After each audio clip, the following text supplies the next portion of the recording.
ప్రభువునందు పిలువబడిన దాసుడు ప్రభువు వలన స్వాతంత్ర్యము పొందినవాడు, ఆ ప్రకారమే స్వతంత్రుడయుండి పిలువబడినవాడు క్రీస్తు దాసుడు.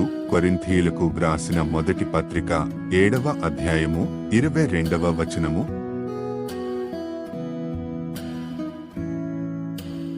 ప్రభువునందు పిలువబడిన దాసుడు ప్రభువు వలన స్వాతంత్ర్యము పొందినవాడు, ఆ ప్రకారమే స్వతంత్రుడయుండి పిలువబడినవాడు క్రీస్తు దాసుడు.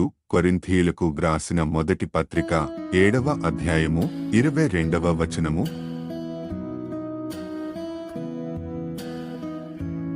ప్రభువునందు పిలువబడిన దాసుడు ప్రభువు వలన స్వాతంత్ర్యము పొందినవాడు, ఆ ప్రకారమే స్వతంత్రుడయుండి పిలువబడినవాడు క్రీస్తు దాసుడు. కొరింథీయులకు వ్రాసిన మొదటి పత్రిక 7వ అధ్యాయము 22వ వచనము.